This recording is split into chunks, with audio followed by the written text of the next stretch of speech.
President of the Republic of Cameroon and wife are already in the southwest region of Cameroon for the reunification celebration. In this newscast, we get the views of some elites in that part of the country that are saying that the ceremony is a non-event. And also in this newscast, we take a look at the reunification monument that was erected decades ago in the nation's capital, Yaoundé, plus residents of Bepanda that have been affected by the extension of the Boulevard de la République went on rampage this morning.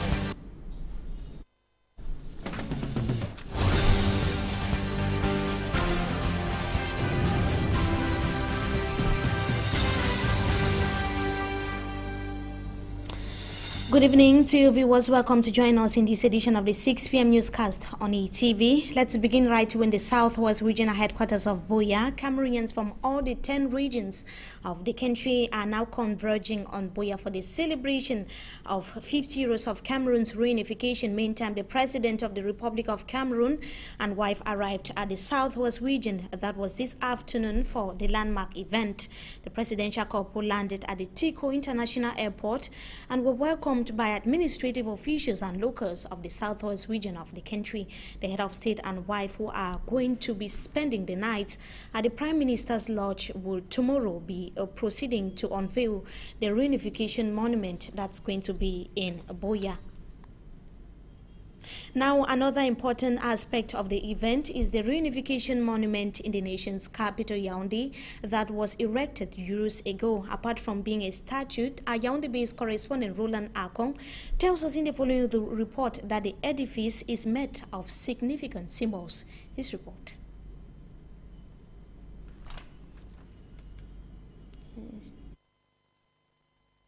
In the nation's capital is pregnant with symbols. The flame in the old man's hand is a symbol of victory. The children symbolize family unity. The old man represents the generation of Cameroonians who fought for reunification, while the children represent equal opportunity given to both boys and girls. The flame brandished is light, enlightening the people of Cameroon. And the tower itself represents the two capitals of Cameroon, Yaoundé and Buea, before reunification. Constructed in 1972, the monument was inaugurated in 1977 by the then President of Cameroon, Amadou Ahidjo. Gideon Pando is the architect of the reunification monument. He died last year. Roland Akong there, taking a look at the reunification monument in the nation's capital, Yaoundé. Now, the people of Limbe continue to live alongside some old structures that were built during the colonial period. Davidson Maimo in the following report looks at the old structures that could still be remembered and the various sites that are with visitors in that part of the country as far as the reunification celebrations are concerned. His report. Memory lane structures, not just in Buea and Limbe, but southwest as a whole, will certainly be visited. Such structures, like these in Nluani, in Bamuso subdivision in Dian division, are still very alive in many towns in the southwest region. So how do you say good morning and good afternoon? Okay, Waroi, the answer is Noai. We are preparing because the chief, as all the chiefs in the regions, were sent circulars. Nluani chief too had his own circular, and we are mobilizing the population so that on that day Nluani will be represented in Buea. I am Honorable Mukube Seni John, Member of Parliament of the UNDP 92-97. These old structures were built by those who could see. These were chiefs of chiefs, chiefs who had a say, and they were riding horses all over here. They live here with horses and go to Kumba and come back. When we talk reunification, we talk structures like these. That actually takes us memory lane. Structures like this, as said by some critics and pundits, should be preserved for prosperity. The Limbe City Council and the 3 subdivisional council in Limbe, together with the Fako administration, has not left any stone unturned. Many will not want to miss visiting the Bukaros area at Down Beach to eat fresh roasted sea fish when they come visiting Limbe, not leaving out the black sandy beaches and the so many beautiful hotels and drinking spots. Some of the old structures in Limbe southwest region of the country that can still be remembered there compiled by Davison Maimo and for Hansen Chanji. Now, some southwest elites have expressed diverse views on the idea of celebrating Cameroon's reunification. While some say that there is no reunification at all, others hold that the country has turned a new page and should move forward. Let's have more with for Hansen Chanji. The marriage between West and East Cameroon has never been considered by some Cameroonians as a union of convenience. To some, the bride, being Southern Cameroon, have been suffering throughout the newfound love between the two states. Proponents of this doctrine say one part of the country is crying and the other is laughing. To Molanjo Litumbe, celebrating reunification today is needless because according to him, the two states never legally accepted to reunify. He says reunification is not in accordance with the Charter of the United Nations. He is a member of the Committee of 9 who went to the United Nations on the issue. The territory called German Cameroon, which ceased to exist since the Treaty of Versailles in 1919. All that they could claim to be doing is unification of La République du Cameroun with Southern Cameroon. So all this talk about reunification is misplaced terminology. This is not a reunification because we were never together. When German Cameroon was abolished, that country ceased to exist. To Senator Daniel Matute, there is no turning back. Those who are agitating that it should not be celebrated have personal reasons for not accepting the truth that though a minority group, we should celebrate if reunification is thought of to be celebrated in Cameroon.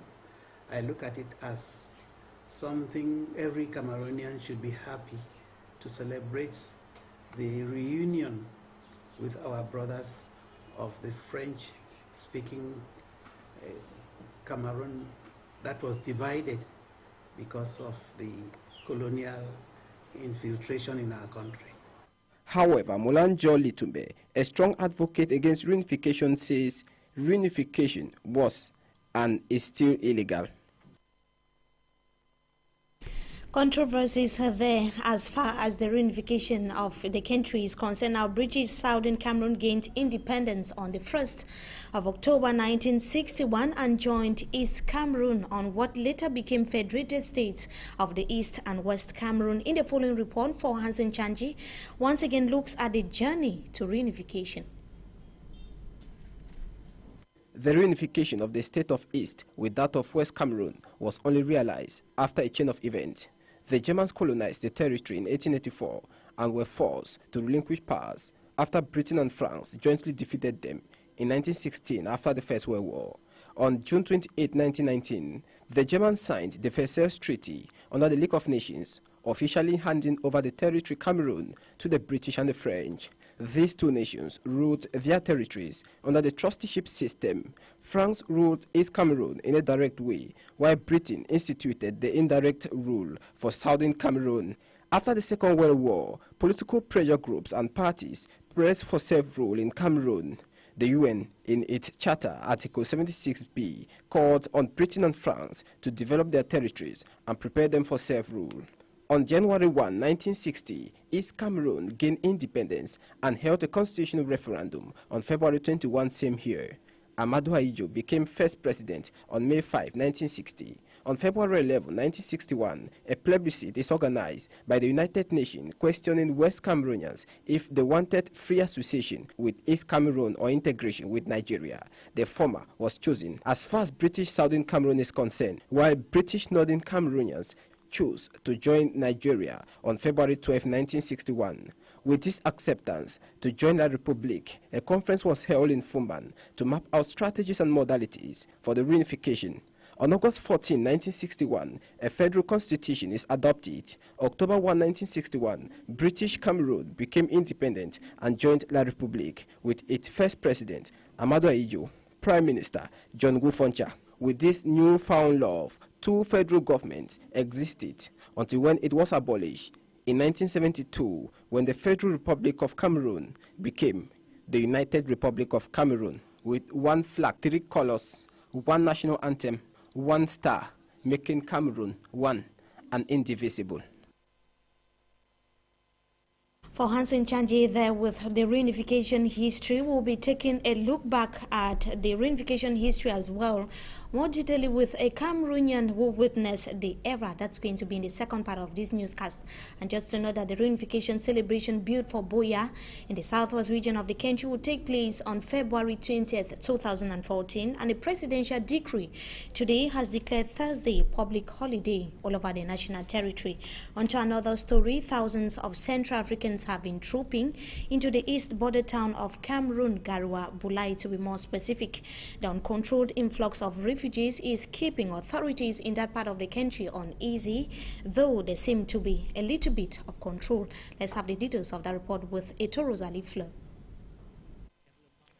More than 180 trucks loaded to the brim have trooped into Garoua Bulai in the space of weeks. Both men, women and children are being packed into the trucks haphazardly, carrying some foodstuffs and burdens. Even persons who sustained injuries during fightings in the Central African Republic jump into the trucks, like this man being carried by a fellow man on the shoulders. All those getting in are mostly Central Africans seeking refuge in Cameroon. This young lady is highly disgruntled. She is rebuking the attempted coup in her country. She says there is no need for war. Peace has to reign in the Central African Republic. The refugees are trooping in without prior notice.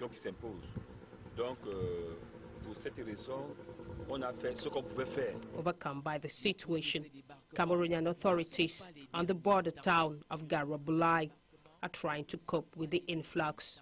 Security forces are accompanying a team of officials to carry out systematic identification of all those coming from the Central African Republic.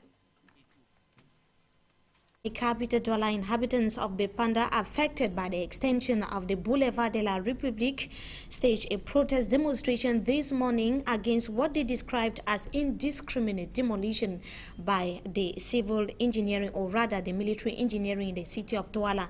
Jakake Kinge, who was at the Boulevard de la République today, reports that security forces brought the situation under control. Like some other few inhabitants of the Bepanda neighborhood, have decided to obey before complain by honoring the 72 hours delay given them by the administration of the Douala City Council to evacuate the extension site of the Boulevard de la République. But despite trying to save their belongings, the inhabitants are still not satisfied with the arrangements.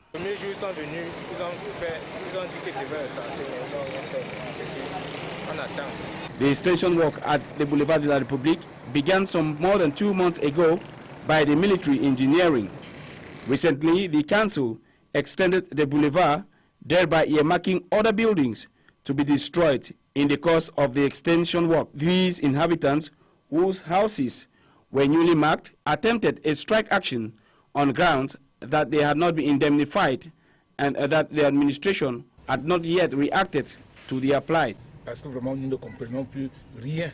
On est là comme ça, on est dépassé avec les enfants. Nous avons passé, on a passé une nuit aujourd'hui avec les enfants en route.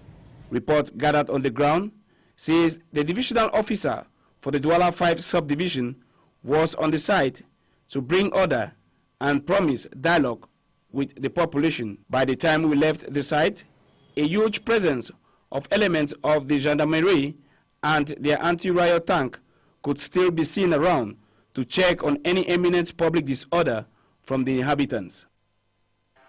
Talking about resolving the situation, a crisis meeting, it should be noted, took place today, and at the end of the set meeting that took place this afternoon between the divisional officer for the Douala 5 municipality and the affected inhabitants, it was resolved that the demolition exercise would stop until the affected victims are compensated. We shall be telling you more on that in our subsequent editions. Now, some 6 electrical poles were put down in Bolova, that's in the south region of the country, plunging some neighborhoods into total darkness. Reports say the poles were destroyed by trucks transporting timber, as Pamela Ndukong tells us in the following report. In recent times, many electric LES solar poles in the Akak Asatola neighborhood are either pulled down by fire or vandalized. Sources of the electric company say the recent 2 poles were put down by a truck transporting timber. Cables are lying helplessly on the ground, and it seems it had lasted for days. For even the celebrations of the 11th of February were not the best because of power failure. Another place where the situation of power failure is witnessed is Zoa Thosby, a village that found at some 10 kilometers from the town of Balmayo. At the time of this report, one of the poles is on fire. Sources say the poles were attacked by bushfire, fire that was lit by local farmers as they were preparing for the next agriculture season. The chief of post AES Sonel for the South region, Lazar D. Abesolo, complains of enormous losses incurred by the company. Supply of electricity in the town now comes from the Temine Center. The problem of blackout in the Bolova South region of the country is there compiled by Pamela Ndukong, bringing us to the end of this segment of the news. Time for us to meet our guest tonight.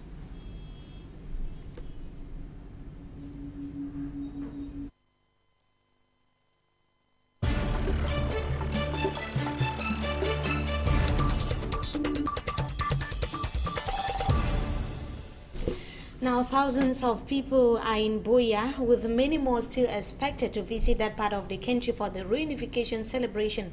Tonight, we will not only revisit the reunification history, but we'll also get a view of a Cameroonian who witnessed that transitional period. Our guest tonight is actually a Cameroonian who witnessed the transitional period, that's the reunification celebration or the plebiscite that took place in the country in 1961. Good evening to you, Mr. Ntungwen Clement. Thank you so much for joining us tonight. Good evening. We should be thanking you so much for coming. We'll begin right away by asking you, finding out what Cameroon was like before the reunification that took place in 1961. Yeah, before 1961, the Southern Cameroon was ruled by as part of Nigeria. We used to attend our House Assembly, but in Enugu, until 1949, when we were divided from Enugu to form our own House Assembly in Buea. But since things didn't move well, Enugu was head of state. Function changed in 1957. Until then, 1960, when the people here had their independence, 1st of October, January 1960, Nigeria followed to get their own October 1960. So that in 1961, United Nations came and conducted a plebiscite. Yes. Told us that it was they who divided us into 2. They didn't ask us before they divided us.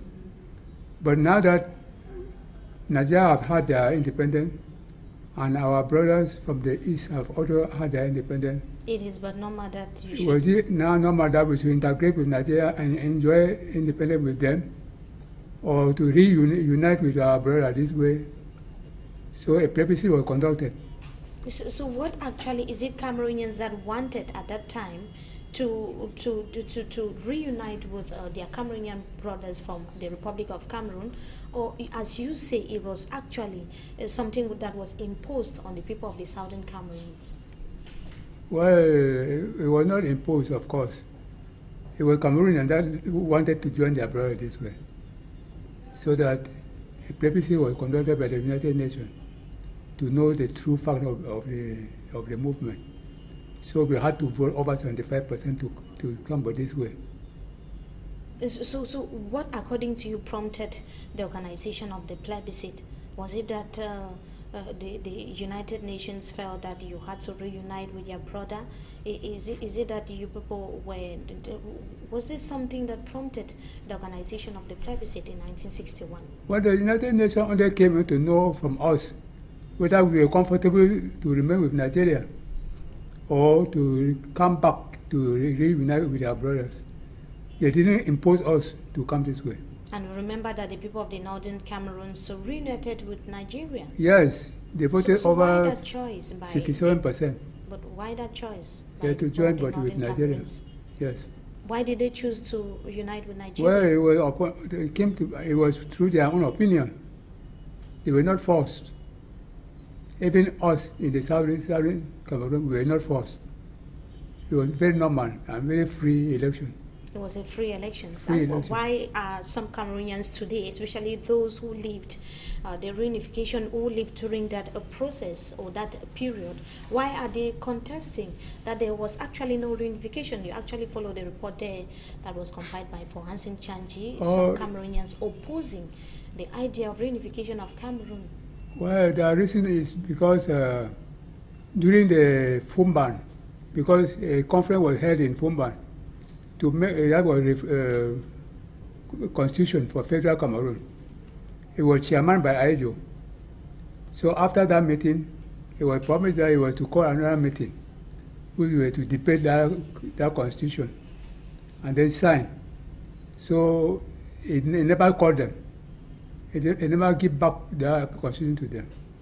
We went ahead to reunite Cameroon on the 4th of October 1961. So to you, what does it mean? Do you think that the reunification actually is legal? Well, the reunification is very good, but the people who are complaining is because they were just taken as if they were cheated. Do they have any reason to complain, or there's no reason at all? They don't have. No, they have reasons. Reason is only because the constitution has not been given to them. That's the only reason. That's the only reason. So if the constitution is given to them, the reunification will be legal. Well, and will be legitimate. If the constitution is given to them and they follow up, it's okay. They cannot complain. Now, looking at the realities of reunification, is it being felt in Cameroon? Do you see the realities being felt in the country? The people of the southern Cameroons reunited with their brothers of the Republic of Cameroon so that they could become one, whether in the political perspective, in the economic, social perspective. Do you see these realities in the country today? Well, I've seen it. I've seen that the people this way are really brothers. They treat us like their brothers, and we are very comfortable with them. So there's no problem with integration as far as integration is concerned? Well, there's no problem, but there cannot be completely no problem in any matter in life. But you know, some people are but complaining. There's no major problem which is affecting all of them. Some people are complaining about the issue of integration. Others are complaining that at the level of maybe employment, the people of southern Cameroons are not given the same priorities as their brothers of the Republic of Cameroon. Do you have a similar idea? Well, that's very true. Even when we were in Nigeria, we had almost the same complaint. We complained to the British government that we were being cheated by the Nigerians. That's why we separated from Nigeria in 1949 to get our own assembly in Buea. Independently from Nigeria and from the Republic of Cameroon? Well, we were still attacked with the Nigerian government in Lagos, federal capital, but independent from Enugu. Now it brings to mind the idea of whether it was actually enough to give just 2 questions for the plebiscite, whether to integrate with the Republic of Cameroon or to join Nigeria. Could there not be a possibility of maybe asking the people of northern Cameroons and maybe southern Cameroons to be on their own? Do you think that it was going to be a good idea as well? That's what actually some politicians in that era opted. Well, that's very true, but the people that way, they had no problem, because they were administered by Kaduna government, the houses. So they had no problem as we in the southern Cameroon. So when we were united with Enugu, we were being cheated. We were not comfortable as the people at Adamawa. No, it's better off with the Yes, Republic of better Cameroon. off. That's why they choose to vote to integrate with Nigeria. To integrate with the Republic of Cameroon, even though they are not really satisfied, but it's better off than when they were with Nigeria. That's what you are saying. Yes, the people, even now, some of them are regretting. Some of them in the northern Cameroon. They are regretting why they voted against their brother this way. No, Buea is regaining a different effervescence as far as the reunification is concerned. We see total mobilization in that part of the country. Can we see that the past nomination, that we know that Buea was, first of all, the capital of Cameroon, are you seeing that nomination coming into place? We know that it was, first of all, called the capital of the country. When you see the mobilization that's taking place in the southwest region as we speak, do you see that nomination, the name that Buea, first of all, had? Do you see it coming into place? Yes, Buea had so many names. It started when the whole Cameroon was one. It was the capital of the whole Cameroon. After Bounanjo, they moved from here and they went to Buea. So when Cameroon was divided into two, then they moved from Buea to Yaoundé. Now, the celebration of the reunification, you know that it suffered a lot of delays, announcement, and series of promises. Finally, we know that it's actually going to take place on the 20th of February 2014. In 2 days from now, even though it's actually going to take place, do you feel that it was not given the importance that it deserves? No, well, according to the administrative sense, he has been given all the rights. I don't know what delayed the government from delay. Delaying was not a problem to you, or it was a problem? It was a problem. People felt it, but feeling it, it was not delayed through some hatred. I think it was because of the administrative, we cannot know. Something that you cannot know, but you were highly waiting for the event that is actually very here already. Very well. I was highly waiting for the event to come up. Thank you so much, sir, for joining us tonight on Talking Point. We hope to have you some other time again. Okay, thank you, madam. Our guest tonight, Mr. Ntungwen Clement, who actually lived the reunification process in the country, joining us tonight in the second part of this newscast. That brings us to the end of this edition of the Primetime News on Equinox Television. We thank you so much for your usual keen attention. Wishing you a blessed stay in the company of our programs. Good evening to you once again. Well, good evening, madam. Good evening, sir. Okay.